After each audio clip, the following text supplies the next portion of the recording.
Anda menyaksikan News Update pukul 17 waktu Indonesia Barat, saya Tasya Lutmila. Hujan deras selama 6 hari berturut-turut mengakibatkan banjir di Kota Perlak, Kabupaten Aceh Timur, Provinsi Aceh. Akibatnya jalur transportasi di jalan negara yang menghubungkan Aceh dengan Sumatera Utara terganggu. Hujan deras yang turun terus-menerus merendam Kota Perlak dengan ketinggian 50 cm hingga 2 meter. Akibatnya jalur transportasi terganggu dan menimbulkan kemacetan sepanjang 4 km. Para pengendara roda 2 dan roda 4 terpaksa antri berjam-jam untuk bisa melintas di jalan yang menghubungkan Provinsi Aceh dan Sumatera Utara. Sementara itu banjir juga membuat banyak warga yang menggunakan jasa angkutan alternatif yakni becak.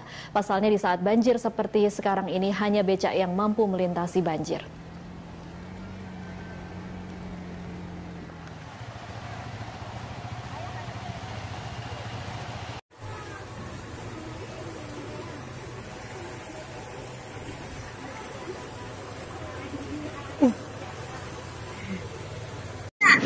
Tak boleh lewat.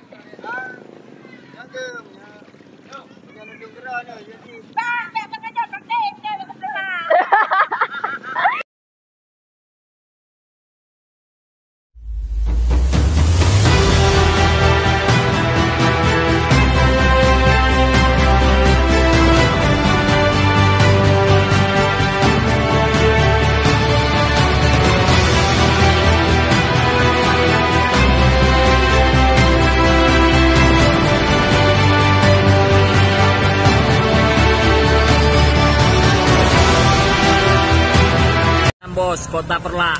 Budi muka lu tio. Mantap. Dua. Parah, Parah, Bos. I mandu mau, Bos. Mana lagi nak kamera kau, Bang? Oh, iya.